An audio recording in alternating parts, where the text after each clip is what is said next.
하나님께서는 성도들에게 범사에 감사하라라고 말씀하셨습니다. 객관적으로 볼 때에 감사의 거리가 많은 사람이 있습니다. 그런가 하면 감사할 거리를 찾아도 하나 찾기가 힘든 인생들도 있어 보입니다. 그래서 감사하라, 범사에 감사라 하면 감사할 것이 있어야 감사하죠. 나에게는 감사할 것이 없습니다 라고 말하는 사람들이 많습니다. 그렇다면 우리에게 감사의 조건이 많아지면 감사가 많아질까요? 유엔에서 3월 달에 발표한 행복지수에 보면 8년 동안 핀란드가 1위에 계속 차지하고 있대요. 우리나라는 작년까지 53위였어요. 올해는 올랐을까요? 떨어졌을까요? 오른 게 이게 숫자가 적어진 거죠. 근데 떨어져서 58위예요. 어떻게 보면 행복지수가 더 떨어졌어요. 그런데 놀라운 것은 베트남이 우리나라보다 한 단계 위 57이래요. 베트남이 57이고 우리나라가 58위. 베트남이 우리나라보다 훨씬 더 못 살잖아요. 감사의 조건들을 따져보면 베트남이 많을까요? 우리나라가 많을까요? 우리나라가 훨씬 더 많아 보입니다. 그런데요, 감사하는 것, 행복지수를 비교해 보면요, 다르다는 거예요. 감사는 조건이 많다고 해서 감사하고 행복해 하는 것이 아니다는 것입니다. 감사는 조건이 아니라 마음에 달려 있어요. 내가 무엇을 바라보느냐에 따라서 감사하게 되고요, 또 불평 불만을 쏟아냅니다. 감사의 조건이 많아도 전혀 감사하지 않는 사람이 있고요, 감사할 제목이 아주 적어도요 항상 감사하는 사람들이 있습니다. 바울을 보면요, 빈털터리 인생의 삶을 살았습니다. 출세할 수 있는 율법 교사, 그 성공의 자리를요 내려놓습니다. 포기합니다. 결혼도 포기하고 성공도 포기해요. 건강도 좋지 않았습니다. 뿐만 아니라 생활도 항상 가난하게 살았습니다. 그런데 감사의 조건이 없어 보이는데 바울의 많은 편지들을 보면요, 입만 열면 감사하라, 감사하라, 나는 감사하고 있다라고 고백하고 있는 바울을 봅니다. 감사를 찾으면 우리의 삶의 자리에서 감사를 얼마든지 찾을 수 있습니다. 반대로 우리 안에서 원망과 불평을 찾으면 이 또한 얼마든지 찾을 수 있어요. 감사의 쪽에 눈을 돌리면 우리는 감사하는 인생이 되어지고, 불평과 불만의 쪽에 눈을 들면 우리 인생은 불평과 불만의 삶을 살아가게 될 줄 믿으시길 바랍니다.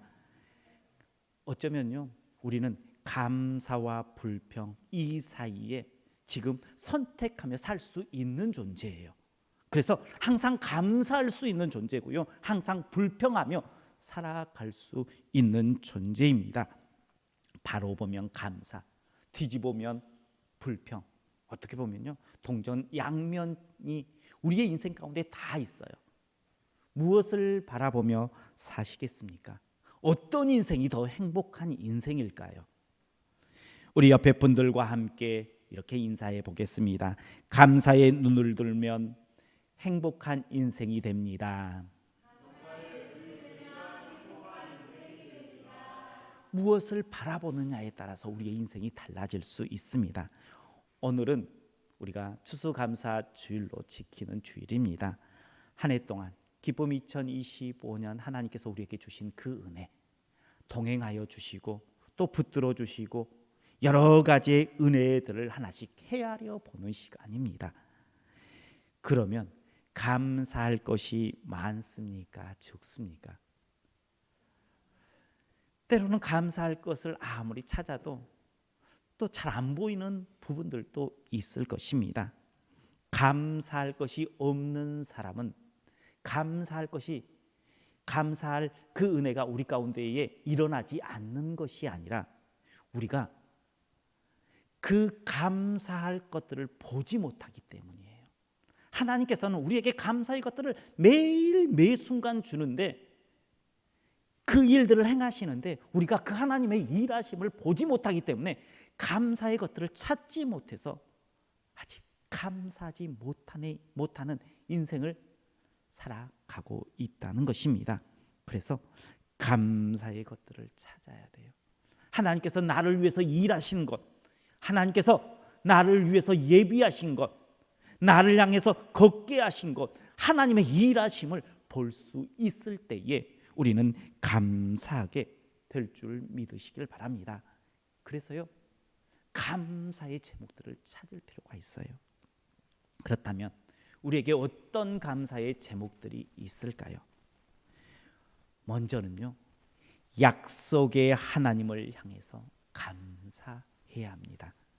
이스라엘 백성들은요, 약속의 땅 가나안 땅을 바라보면서요 출애굽했습니다. 그리고요 광야에서 40여 년의 시간들을 보냈습니다. 그리고 이제 오늘 본문에 보니까 약속의 땅 앞에 섰어요.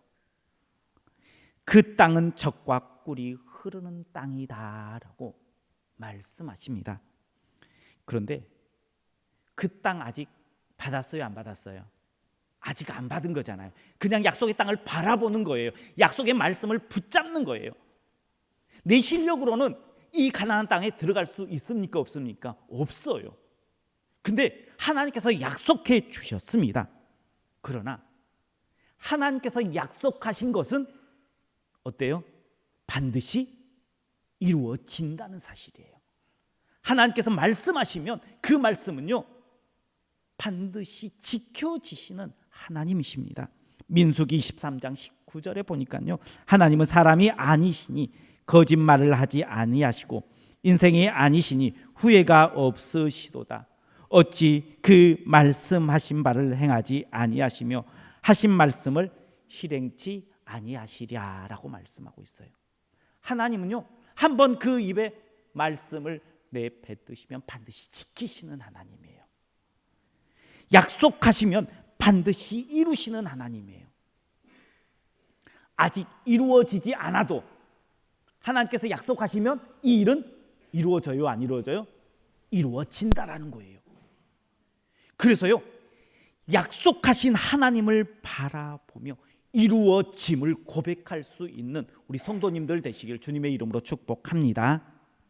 그러한 인생의 삶을 살았던 사람이 있습니다. 우리가 잘 알고 있는 사무엘의 어머니 한나의 이야기입니다. 성전에 나와서 하나님께 간절히 기도해요. 얼마나 간절히 기도했는지 제사장 엘리 제사장이 보았을 때에 술 취한 것처럼 느껴질 만큼 간절히 기도합니다. 그때요 하나님께서 엘리 제사장을 통해서 응답해 주십니다. 아직 사무엘을 출산하지 않았어요. 그런데 임신했다는 소식도 듣지 않았는데 그 말씀을 보면요, 그 엘리 제사장의 그 약속의 축복의 말을 듣고 한나가 돌아가서요 얼굴빛이 근심이 사라졌다라고 이야기를 해요. 그러니까는 하나님께서 약속해 주셨다라는 그 믿음을 가지고 이 일은 이루어졌다, 이루어진다, 그 믿음으로 바라본 거예요. 그 약속의 말씀을 붙들었어요. 약속의 말씀을 믿는 그 인생이 축복의 인생 될 줄 믿으시길 바랍니다. 그리고요 하나님께서는요 그 약속대로 사무엘을 출산하게 해요. 근데 사무엘만 출산한 게 아니라 그 외에도 3남 2녀의 자녀를 더 두게 하시는 하나님이에요. 하나님의 약속의 말씀을 붙잡고 감사하면, 그래서 얼굴빛이 변해서 하나님의 약속을 붙잡고 나아가면요 하나님께서 우리가 원하는 것 그 이상으로 축복하시는 하나님이신 줄 믿으시길 바랍니다. 그래서요, 하나님의 약속, 그 약속을 붙잡는 인생이 복된 인생이에요. 반대로 분명 하나님께서 주셨는데 그 약속을 붙잡지 못한 인생들도 있습니다. 우리가 잘 알고 있는 가데스 바네아에서 하나님께서 이스라엘 백성들에게 약속하셨잖아요. 가나안 땅에 올라가라는 거예요.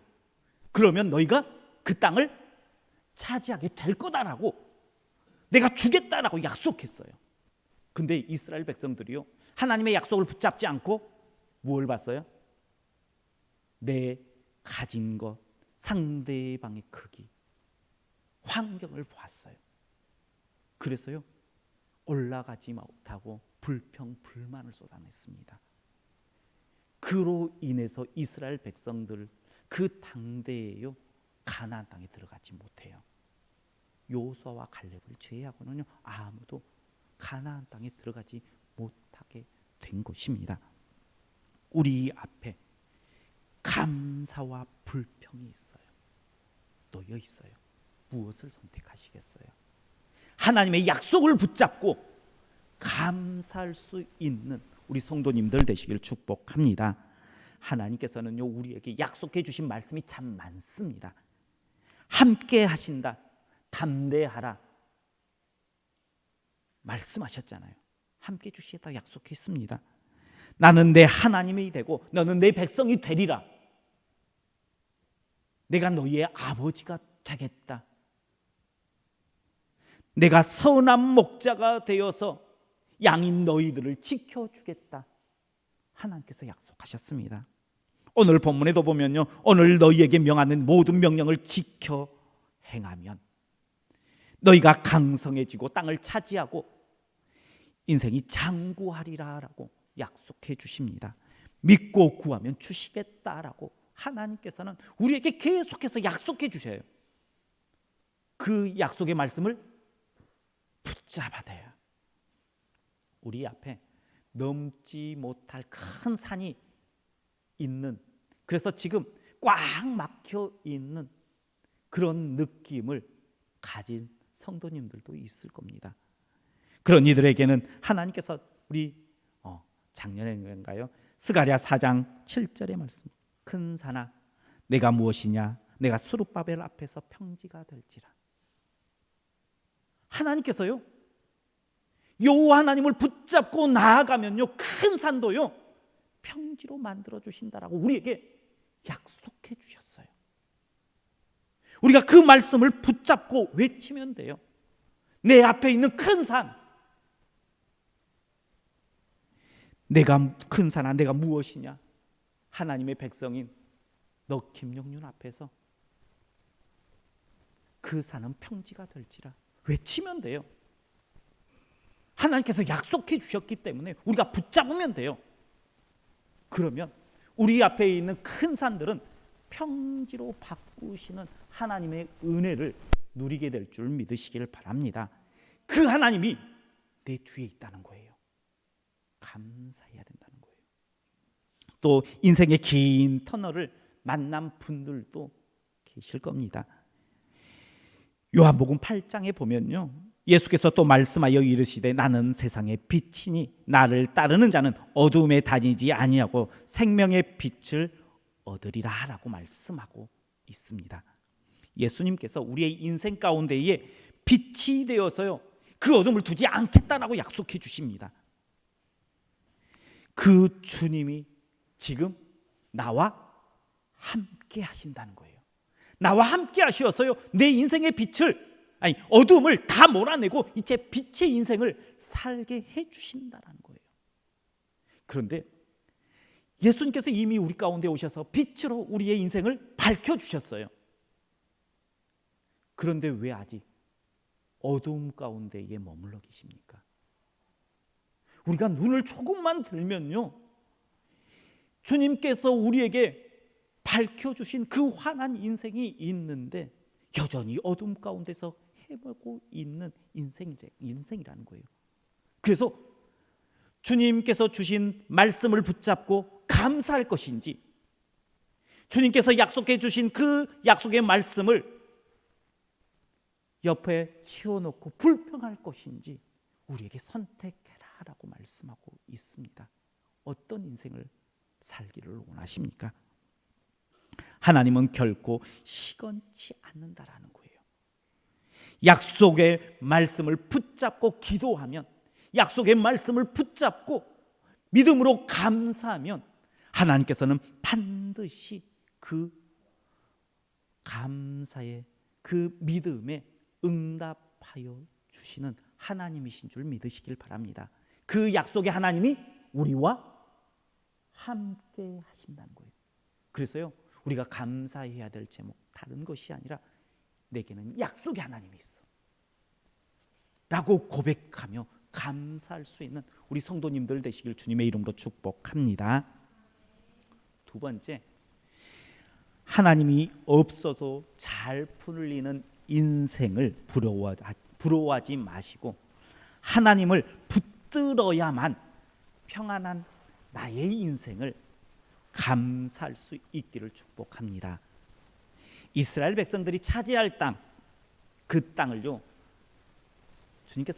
하나님께서 뭐라고 이야기하시냐면 비를 흡수하는 땅이다라고 이야기해요. 그러면서 그 땅이 젖과 꿀이 흐르는 땅이다라는 거예요. 비를 흡수하는 땅은요, 물을 가둘 수 없는 땅이에요. 비가 오면요, 물을 가두었다가 필요할 때에 물을 흘려 보내서 농사를 지어야 되잖아요. 그런데 물을 가둬둘 수 없어요. 그게 젖과 꿀이 흐르는 땅인가요?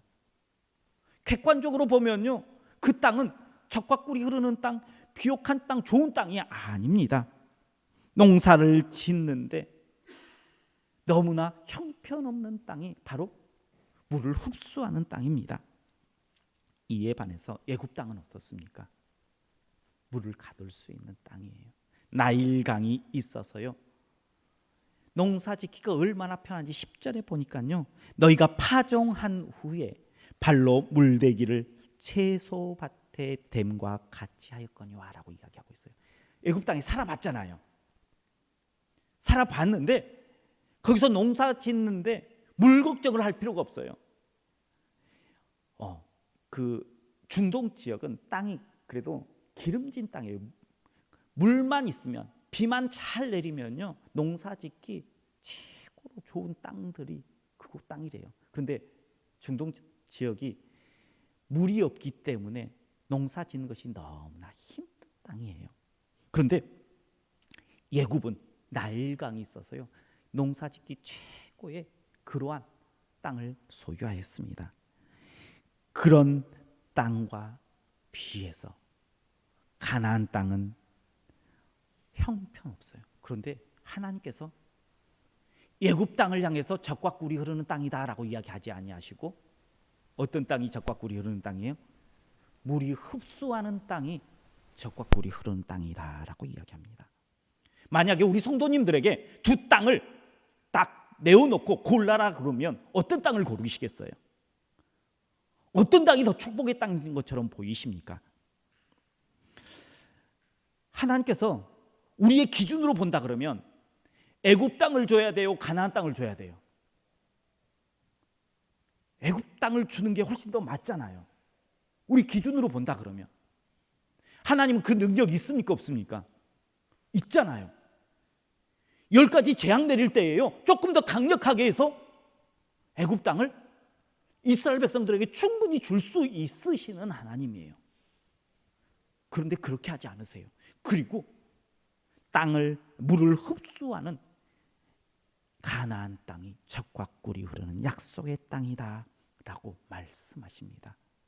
왜 물이 흡수하는 땅 가나안 땅이 젖과 꿀이 흐르는 땅이다라고 말씀하셨을까요? 하나님을 찾지 않는데 모든 일이 잘 풀리는 인생, 하나님을 찾아야만 일이 풀리는 인생, 어떤 인생이 더 복된 인생일까요? 언뜻 보기에는요, 하나님을 찾지 않아도 잘 풀리는 인생, 애굽과 같은 인생이 훨씬 더 축복받은 인생이다 생각할 수 있습니다. 그러면 신앙생활도 잘할 것 같아요. 근데 진짜 그럴까요? 하나님을 찾지 않아도 인생이 술술 풀려요.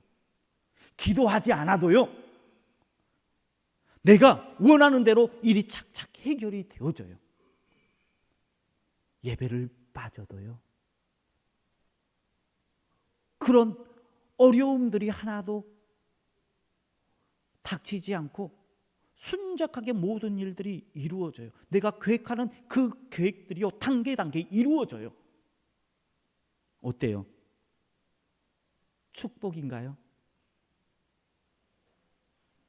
많은 사람들은 그것이 은혜다라고 말합니다. 그러나요, 기도하지 않고 예배하지 않고 헌신하지 않으면요, 그래도 일이 잘 풀리면요, 그 신앙이 어디로 가느냐? 점점 하나님을 떠난 인생의 삶을 갈 수밖에 없어요. 그래서요, 결국 그는 하나님을 떠나 하나님의 나라가 아닌 지옥에 갈 수밖에 없는, 구원받지 못한 인생으로 그 인생을 맞춰질 수밖에 없다는 거예요. 반대로 하나님을 찾아야만 그 인생이 잘 풀리는 인생들은 어떨까요? 그래서 하나님을 떠나면요, 즉각 어려움이 닥쳐요. 힘든 일이 생겨요. 그래서요, 하나님을 떠날 수 없어요. 그래서요, 기도해야 돼요. 그래서 예배의 자리를요, 포기할 수 없어요. 어떤 일만 있으면 하나님 앞에 그 문제를 가지고 나와야지 해결이 되어질 수 있어요.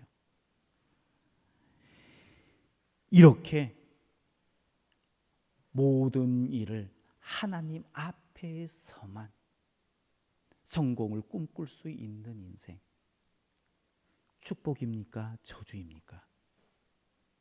그것을 볼 수 있는, 그것을 하나님의 은혜로, 하나님의 그 축복임을 볼 수 있는 우리 성도님들 되시길 축복합니다. 그런데요, 우리가 하나님만 찾아야지 우리 문제가 해결이 되는 그 인생을요, 가만히 살아보세요. 가만히 산 인생들을 보세요. 하나님께서요, 가만두지 않으셨어요.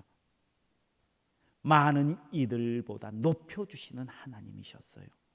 이른 비와 늦은 비뿐만 아니라 영원한 생명을 허락해 주셨고요, 우리의 삶의 자리에서도 인정받고 많은 사람들에게 존귀함 받을 수 있는 인생으로 세우시는 하나님을 누리게 하셨습니다. 그러니 예굽과 같은 인생, 아무것도 하지 않아도 인생이 잘 풀리는 인생을 부러워하지 마십시오. 하나님 앞에 나와야만, 지금 내 인생이 비를 흡수하는 땅처럼 보여서 하나님을 찾지 않으면 도저히 답이 없는 인생의 삶을 살고 있는 우리라면 하나님께서 뭐라고 말씀하시느냐? 너가 젖과 꿀이 흐르는 땅에 거하는 나의 백성이다라고 말씀하여 주시는 그 하나님의 음성을 듣는 우리 성도님들 되시길 축복합니다. 그러면 우리의 인생은 어떤 인생을 살아가야 할까요?